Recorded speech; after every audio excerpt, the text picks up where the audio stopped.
Hi everybody, நம்ம இன்னைக்கு ஒரு homemade immunity booster தான் பார்க்க போறோம். Welcome to Nandu Stuff. Please subscribe. ஒரு பாத்திரத்துல வந்துட்டு ஃபர்ஸ்ட் தண்ணி எடுத்துக்கலாம். இந்த பாத்திரத்துக்கு சூட் ஆகுற மாதிரி லிட்டும் பார்த்து எடுத்து வச்சுக்கோங்க. 3 கிளாஸ் தண்ணி ஊத்திருக்கேன். 4 பேருக்கு செய்யற அளவு நான் சொல்றேன். ஒரு கைப்பிடி வந்துட்டு பனங்கல்கண்டு ஒரு ஸ்பூன் போடுங்க. பனங்கல்கண்டு இல்லைன்னா வெல்லம் கூட சேர்த்துக்கலாம். அடுத்து மிளகு போடலாம். மிளகு 1/2 ஸ்பூன் போட்டிருக்கேன். பட்டை ஒரு சின்ன ஸ்டிக் போடலாம்.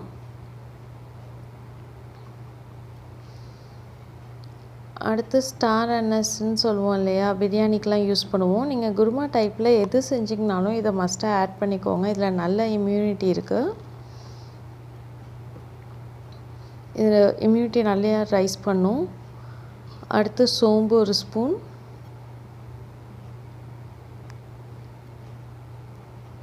வெந்தயம் நான் எப்போதும் பொடி பண்ணி தான் வச்சுருப்பேன். அதனால் நான் இங்கே வெந்தய பொடி யூஸ் பண்ணுறேன். நீங்கள் பொடி தான் போடணுன்னு அவசியம் இல்லை, முழு வெந்தயம் கூட போடலாம். 1/2 ஸ்பூன் போட்டுக்கோங்க. அடுத்து சீரகம் ஒரு 1/2 ஸ்பூன் போடலாம். சோம்பும் சீரகமும் டெய்லி சேர்க்கணும் அப்படிங்கிறது ஒரு ஹேபிட்டாகவே வச்சுக்கோங்க. ரொம்ப நல்லது, இது ரெண்டும் உடம்புக்கு சேர்றது. ஏலக்காய் 1 போட்டிருக்கேன். ஏலக்காய் பொடி இருந்தால் கூட நீங்கள் போட்டுக்கலாம், இல்லைனா முழு ஏலக்காவை லேசாக ஒரு ஓரமாக கிள்ளி விட்டுட்டு நீங்கள் போட்டுக்கலாம். அடுத்து மல்லி விதை போடுறேன். மல்லி தூள் போட வேணாம், மல்லி விதையே போடுங்க. மல்லி விதை ஒரு ஸ்பூன் போட்டிருக்கேன். கிராம்பு ஒரு 5 எடுத்துக்கலாம். குங்குமப்பூ ஆப்ஷனல் தான், இருந்தால் போடலாம், இல்லைனா விட்டுருங்க. கொஞ்சோண்டு குங்குமப்பூ ஆட் பண்ணுறேன் நான் அதில். அடுத்து பொட்டுக்கடலை அதுவும் ஆப்ஷனல் தான், மஸ்ட்டுன்னு இல்லை, பட் போட்டுக்கிட்டா நல்லது. பொட்டுக்கடலை ஒரு ஸ்பூன் போட்டிருக்கேன். பூண்டு ஒரு 10 பூண்டு பல் உரித்து வச்சுக்கோங்க. உரித்த பூண்டு நல்லா வாஷ் பண்ணி வச்சுக்கோங்க. அது இதில் ஆட் பண்ணிக்கலாம்.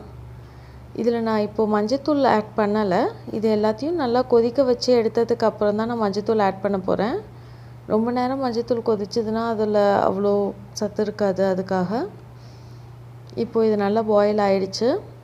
மஞ்சத்தூள் 1/2 ஸ்பூன் போடுறேன். இன்னொரு 2 மினிட்ஸ் நான் க்ளோஸ் பண்ணி வச்சிடுறேன். அதுக்கப்புறம் தான் நான் இதில் பால் ஆட் பண்ண போகிறேன். பால் திக்கான பாலாக 1 கிளாஸ் ஆட் பண்ணினா போதும். இதை கவர் பண்ணி வச்சுருங்க, லிட் போட்டுருங்க. இது ஒரு 2 மினிட்ஸ் விடுங்க. லேசாக பொங்கி வர ஸ்டேஜ் வரும். அந்த ஸ்டேஜ் வரப்போ நீங்கள் ஓப்பன் பண்ணிடலாம். ஆற வச்சு ஃபில்ட்ரு பண்ணி குடிக்க வேண்டியதான். இதை வந்துட்டு வீக்லி 3 டைம்ஸ் மஸ்ட்டாக எடுத்துக்கோங்க. லிவர் ஃபங்க்ஷனுக்கெலாம் ரொம்ப நல்லது இது.